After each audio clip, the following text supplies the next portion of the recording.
All stories have a beginning, and this one begins with Chester Burge, who had been laid up in the hospital for several days following a hernia operation. He's one of the wealthiest men in Macon, but money can buy you good health. It can't buy you happiness, or so they say. A fine tune waking up to. And now this just a woman identified as Mary Burge of 11 Nottingham Drive was discovered dead this morning, apparently the victim of a brutal attack. Sir, thank you. Oh, my God, that's my wife. They just said my wife's name. Hear that? How do you? Oh, no. And no matter how deals you close, homes you grease, money can't keep the ones you love away from harm. That's how this story begins.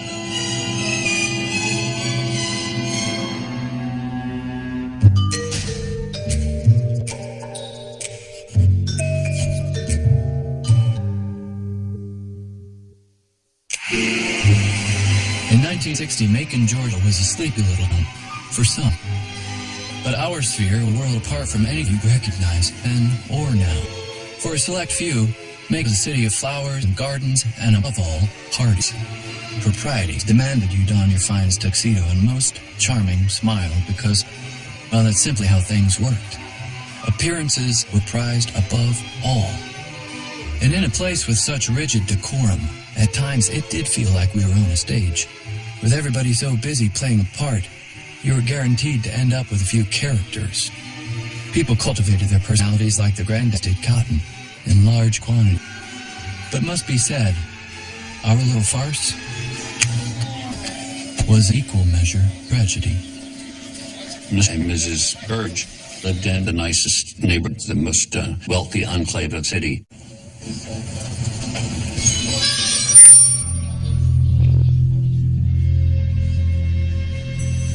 There, get your marks around neck. Her face was bruised. Morris has already said it. It was determined that Miss Burge had strangled to death around midnight. She had a 10-carat diamond ring that she wore. Looks like that rock star. The ring was there, but there was diamond stone.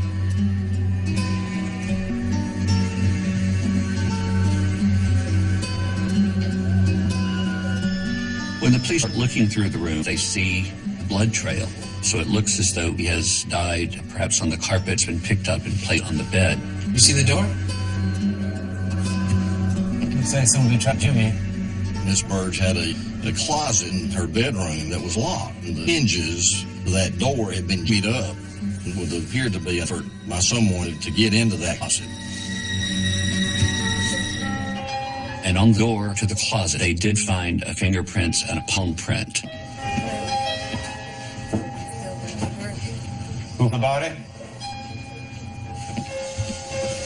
Police officers talked to Jessie Meade to see what she might be able to provide. Made you go up to Mrs. Burge's room?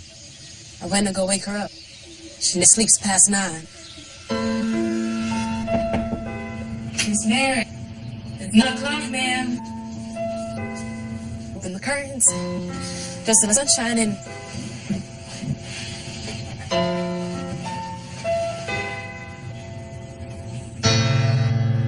God, that's her soul.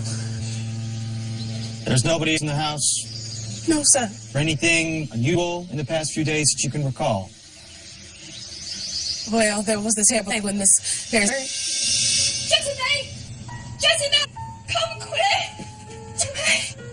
Mary's parrot had passed away the day before. You know, anytime I walked into that house, there would raise quite a ruckus. If it still alive. This would have surely known someone came up on her. What does it mean? What are all these people doing here? Mary's husband, Mr. Burge, was in the hospital having had a double hernia surgery 2 days earlier. Now, I'm sure you know it's highly unusual for a patient to be released so soon after surgery. The last thing a grieving widower needs is rupture his stitches. What is going here? What are all these people doing in my house? I want each and every one of you people this sick. Was Chester Burge for you? He was one of those characters I was telling you about. He got what he wanted, and wasn't concerned about running feathers along the way. I'm going to talk to the person watching. I want every one of you people out of my system. So when that concerned his beloved wife, certainly wasn't going to toss himself down.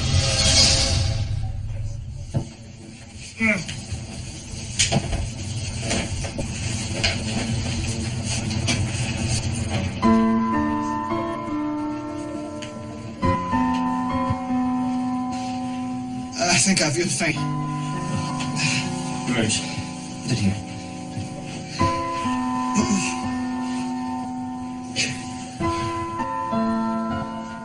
Our condolences for your loss, Mr. Burge. If you could answer just a few questions for us. Did you notice anything disturbed? Mary's very particular, but she keeps her bedroom. That stands out to me. In the class, it's not unusual in 1960 for a husband and wife to have separate bedrooms should they have the resources to be able to do that. Can you tell us what's in that?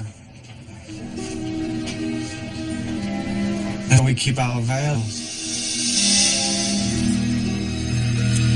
This necklace was lavish on you, Doc. Oh, thank you. It is beautiful. Now, Chester, behave tonight. Mayo is going to hear. Of course. He's told by the officers that this is obviously a robbery, and they want to know what might have been taken.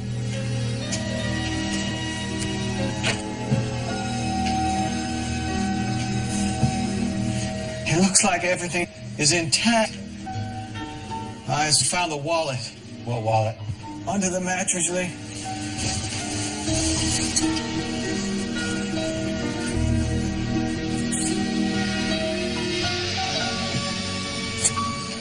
Oh, no, that's not at all. There should be $5,000 right there. That's a lot of money to have lying around. Not for us.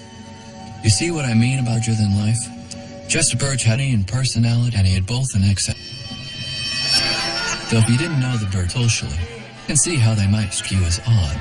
But as for myself, I was used to it. Who's responsible for selling me that Cadillac? Oh, Mr. Gilbert, it's a pleasure to meet you. It is a pleasure. May I present my murder?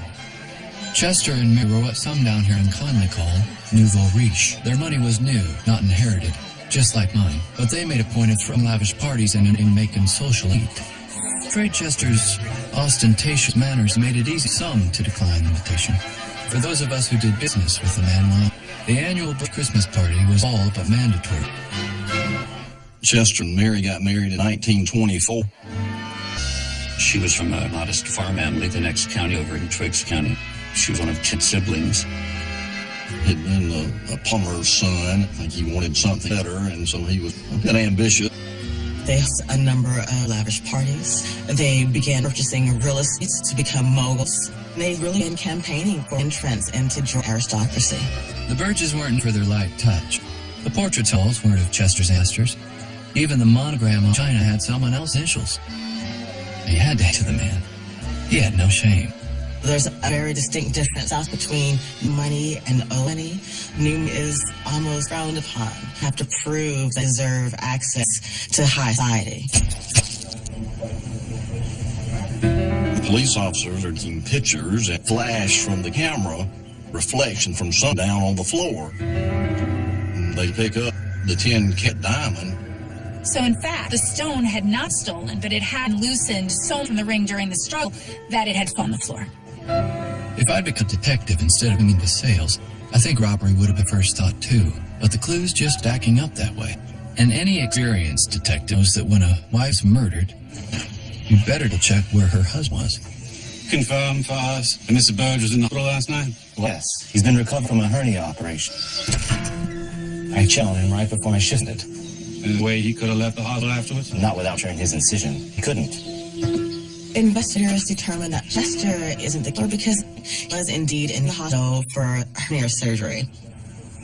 But in Shirley Hill, a scandal easily forgotten. The unpleasant circumstances of Mary Burge's death recalled a sinister event that had graced our lawn only a few weeks earlier. There is something that I suddenly recall. A few weeks ago, they came. And they were still like a hornet's nest. Those horror stories you've heard about this back then, we do well to remember. Those weren't just stories.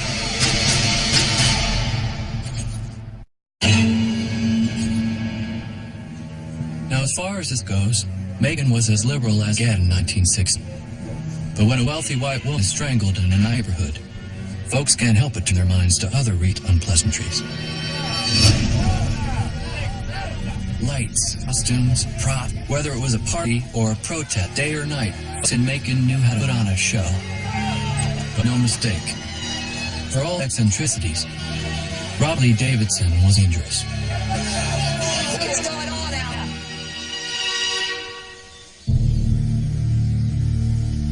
here? 2 weeks before the murder, members of the Ku Klux Klan arrived at Burge's home. You know that Corbett Street is in a white neighborhood, and you're still in that house out to Negroes. Mr. Davidson, lower the volume of your voice. The protest was motivated by anger. The Burge was leaving properties to blacks in neighborhoods. I do not see why all of this is necessary. Cannot leave the rental property city. We want it on, Mrs. Burge. Your carnival of injured trespassing on my property. I'll just blow your head off.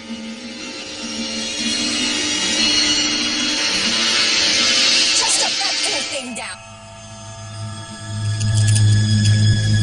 The Negroes are light upon our neighborhood. This is pure a business decision. You see? Oh, we will be back. And the detectives thought, well, perhaps this isn't robbery. It's tied in some way to the Klan.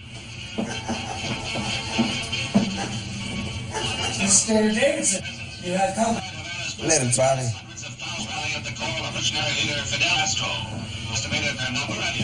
The police, of course, know the Ku Klux Klan very well. Well, have a seat. It's a sad day, but at the time, Grand Dragon of the Ku Klux Klan was certainly respected in the community. Can I do you for? You know what here? You're here about Harry, aren't you? We heard you visit. And you did. They were disgracing our neighborhood. So you decided to take justice into your own hands? I'm surprised they detected. Mr. Burge did exactly what we wanted. He evicted them Negroes. And he said, this has nothing with us. We do it. But that Negro, well, they sure was angry. Thank you. Following the lead from the Grand Dragon of the KKK towards a group of impoverished black tenants seems like a turn a few degrees too steep. Just how the South was back then. There was no denying Chester as the police folks with plenty of motive.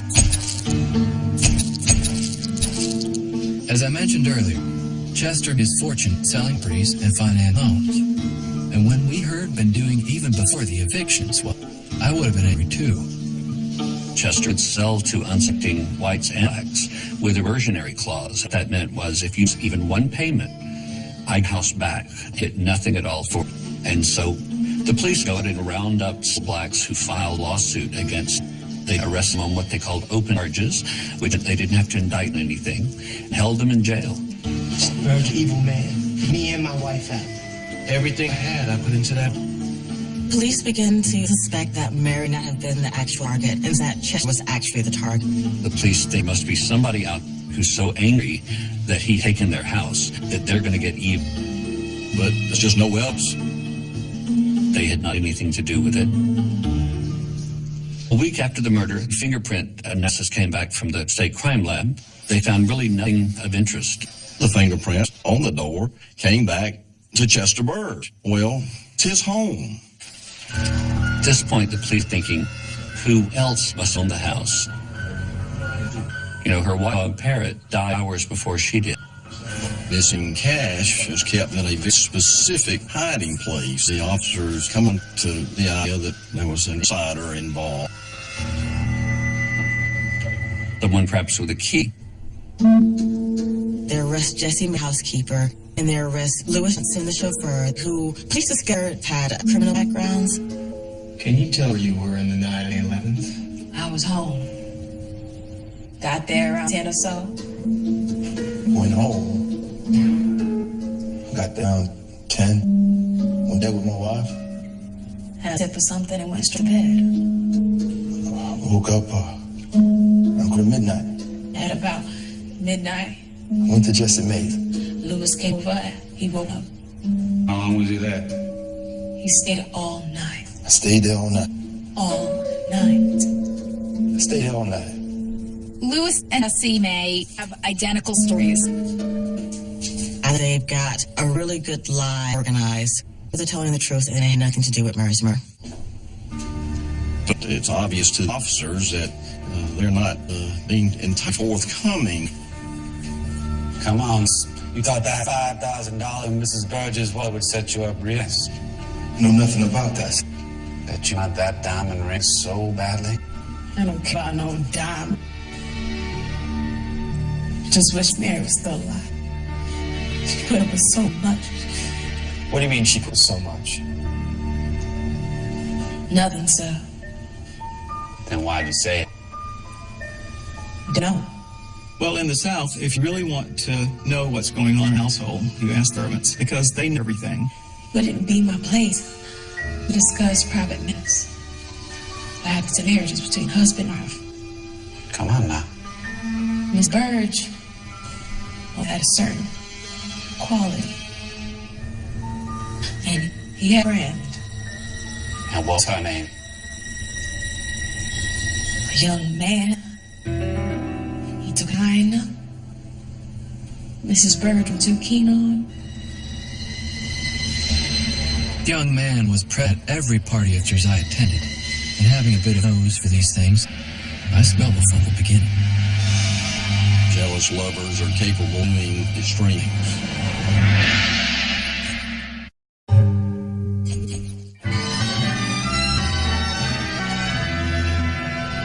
You know how things are at these parties.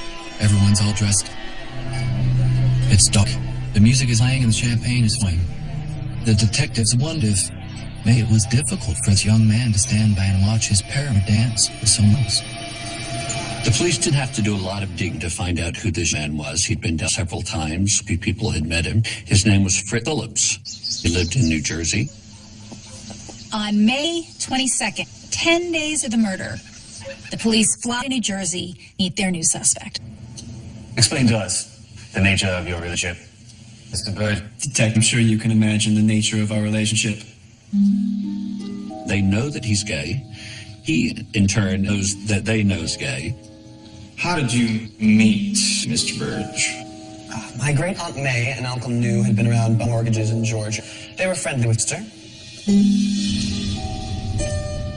And in time they asked if I would Mrs. and Mr. Burge back to Macon after finished business here in Jersey. Tell me more about you went to school, Fritz. Oh, I served at Bell and went to Princeton. Wonderful school. And that's when we became acquainted. Cheddar is immediately taken with Fritz. It's a person, family of wealth. Family goes back to the Mayflower.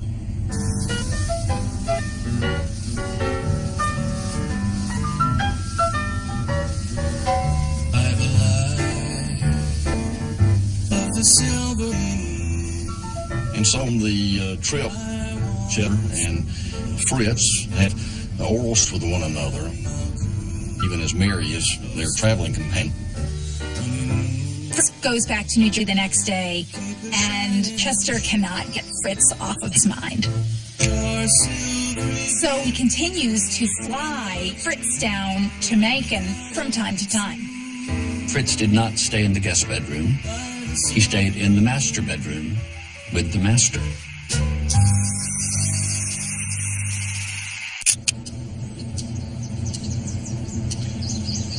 What was your relationship with Mary Burge? We were cordial. I assume it must have bothered her, but that wasn't my responsibility.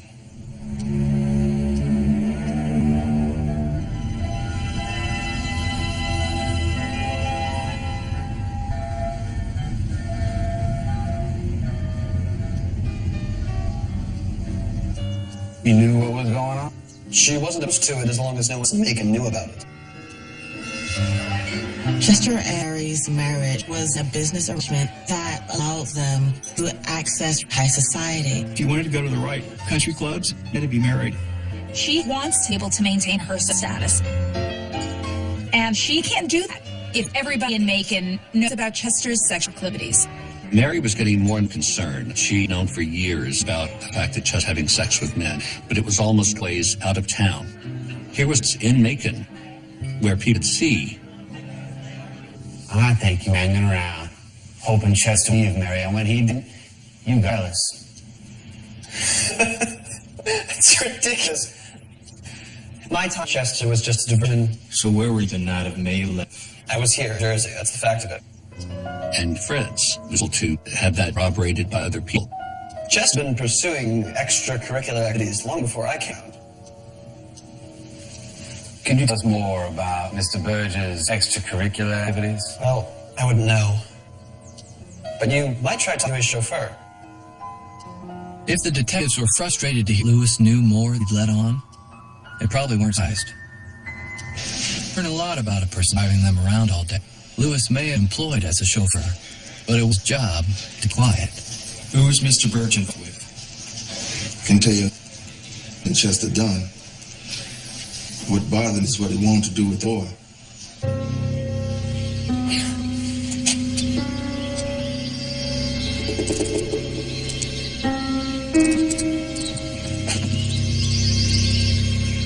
Was too young for that. How you doing there, Tommy? Pretty good, sir. You? Oh, fine, thanks. You got any plans yet next summer? None so far. Chester has met a young high school senior who works at the service station where you take Cadillac. He decides that he's going to take this young boy off to Europe for the summer. He went to his boy's parents, saying, he'll never have this opportunity again. We'll have a wonderful time, plus I'm going to pay him. When Mrs. Burge went out, things weren't the same no more. Are you trying to drag us through the Chester? How fit are you? Oh, what's the bee in your bonnet? Lord, Chester, how old is he, teen? It's never too late to start expanding our horizons. See the one. What made this time different from any other? I've said it once and I'll say again. Appearances were everything to him. So long as Chester was out of town, he was free to do as he pleased. We all saw this at the service station. He was early, too close home. I made arrangements. And I unmade them. He immediately puts an end to it. Chester was absolutely livid. As far as he was concerned, Mary should have stayed out of it. The police had to wonder, was he furious enough to harm her?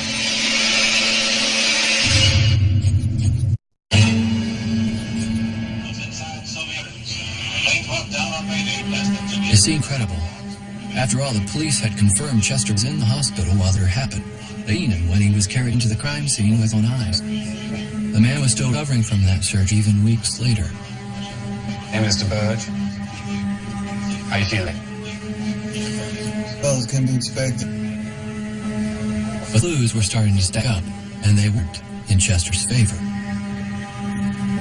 So you were here on May 11th? Yes? And I assume you on Mr. Burge. I gave him a dose of sedatives. And he went just soon after. And there's no way for Mr. Burge left this hospital with being seen? Well, I couldn't say for sure. We did have a shift change, and there can be a bit of break in between. You notice anything out of the ordinary that night?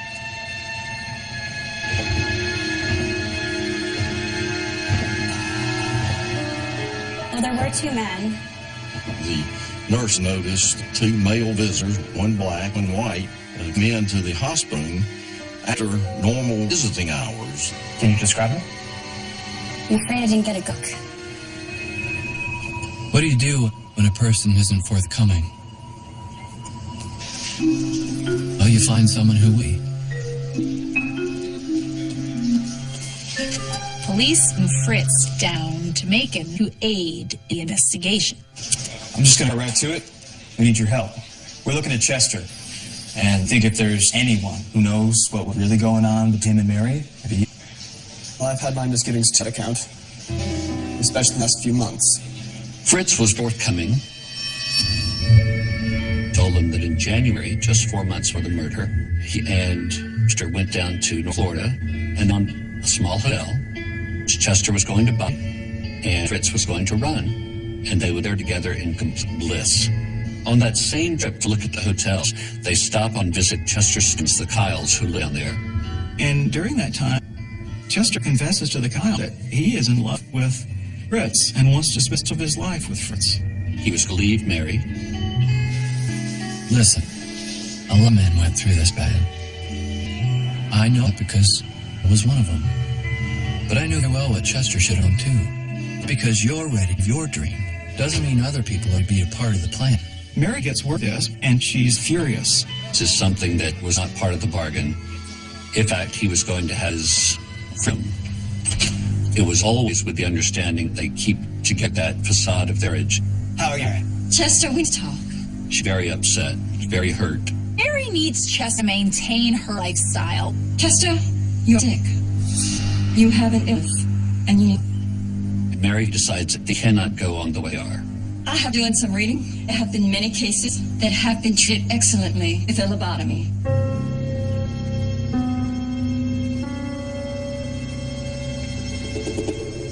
You cut and pick iron. And Mary decides that they need to do is to this homosexuality cut out their life, which be cutting it out of Chester. Back then, people thought homosexuality an illness. I went in for treatment myself once or twice. Family was concerned, but that was just how things were done. I've made arrangements for you to see a Dr. Penn. You've made arrangements. Though it may seem simple to us now, at the time, Mary was only trying to... So Chester and Fritz was evaluated, and Dr. Thigpen tells Chester that lobotomy, of course, would not work.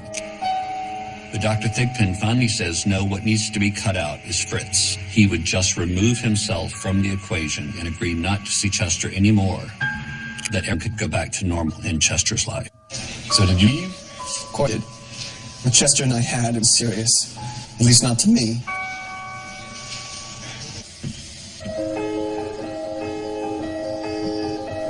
So Fritz agrees to this. Even Mary gives a kiss on the cheek goodnight. But that's it. It's goodbye. He's never to come back Macon, and he and Chester never have contact again. Police think that Mary's interrupting Chester's plans has set Chester off. It's like strikes and you're out. Strike was hearing with Chester's new relationship with a high school student. Strike was Mary entered with Chester and Fritz's plans to buy a hotel in Florida. The third strike was sending Fritz back to New Jersey, never to be seen again by Chester. Officers felt like they had a motive for Chester. With Mary out of the way, Chester could do what he wanted to do. But when it emerges, why would he have to kill her?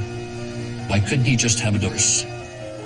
Love can make us do crazy things times, especially if you're forced to hide who you really are.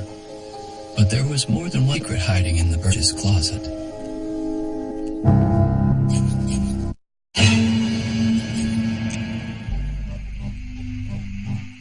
What's that they say about unhappy families? They may all be unhappy in their own way. But at the time, there were families all over the country living in arrangements like this one. Marriages that were a little curly around the edges, as we used to say. But Chester wasn't satisfied with that.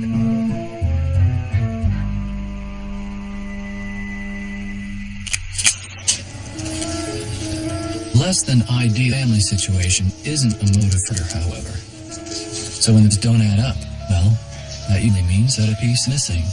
It came time for us to look into his background. There in the files was a document. And it found was, when Chester was a young man, he'd been declared insane. His mother had actually committed him to the insane asylum. Likely because he was a homosexual. All these deeds are made out of Mary Burge.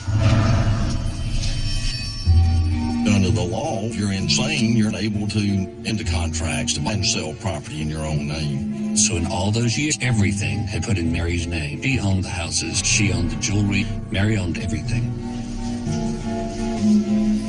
In 1960, it would have been heard of for the to pay the husband alimony. So the person would not have worked for Chester.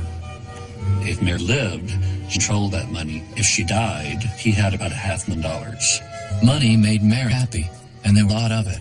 As long as Mary controlled that money, there was no hotel in Florida with Fritz, no European voyages, young traveling companions. Ultimately, that was Chester's problem. Chester struck a deal with Mary, and he changed his mind. Chester didn't make a deal. Chester wanted everything. May 31st, almost 3 weeks after the murder, Chester was formally charged with the murder of wife.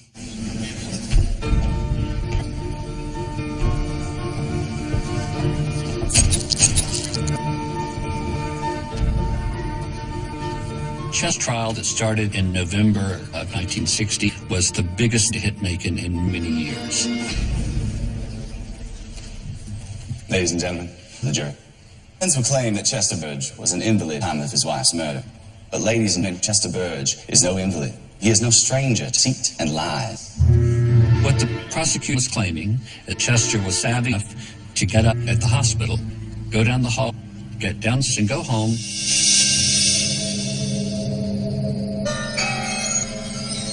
He chokes her with his own hands.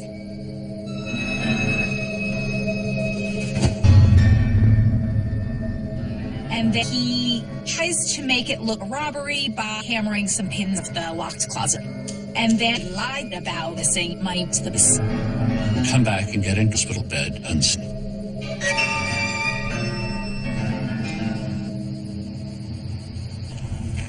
He had only one crucial mistake in knocking the pin on the closet door. Left behind a finger. I'm thinking, but I had the same thought. I read it in the paper. The fingerprint, a clue so insignificant, they'd all but thrown it away. But sometimes it's not where you leave a fingerprint. It's when. Did you have to clean Mrs. Burge's bed? Yes, sir. When was the last time you cleaned? The Wednesday, sir. The Wednesday Mrs. Burge killed? Yes, sir. The reason that it's important, according to them, is that since Chester was in the hospital when the door was washed, and the finger's there, Chester came home that night. Maybe that sounds far-fetched, but fingerprint, no fingerprint. Chester seemed headed to prison. He was mean, and he was sexual. The jury didn't like either of those things. Charles Adams DeFleur, however, he did something we know down here. He said exactly what everyone was already thinking. Ladies and gentlemen, the jury, Mr. Burge is arrogant. You won't like him. He's not a nice person. In fact, he's despicable. He's guilty of lots of things. But what we're saying is he's on trial for murder. That's all he's on trial for. They found a print on the closet. So what? It's his house? Yes.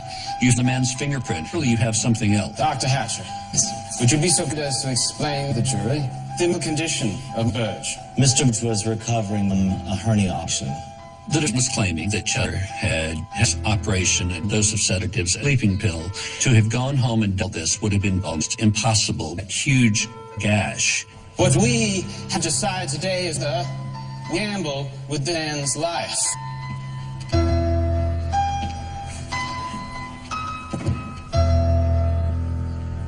After totally about 6 hours of operation, the jury reached a decision. Yes, Your Honor.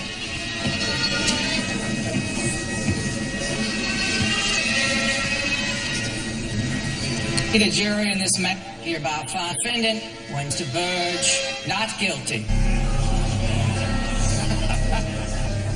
So the jurors later said, we thought had someone murdered her. We were asked to judge. He personally went and murdered his wife, and we think he did not. The jury knew Chester was a homosexual, but they had plenty of reasonable doubt, and so they did their duty and acquitted him. But it could have been victory, if only for people like me. Didn't I feel that way? After years of looking at it, investigating, talking to people, I think there were 2 visitors at his hospital the night of the murder.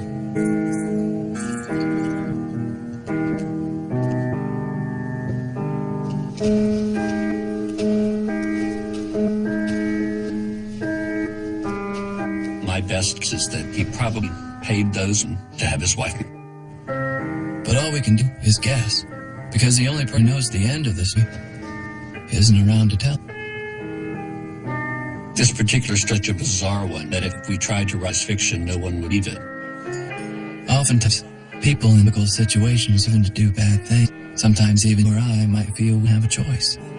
The pain of being trapped in a lost marriage or having to hide who you are can drive a person to a very dark place. It's easy to be a good one when everything is go according to plan. Life is full of impossible dreams and ropes. And that's why a man is so very hard to find.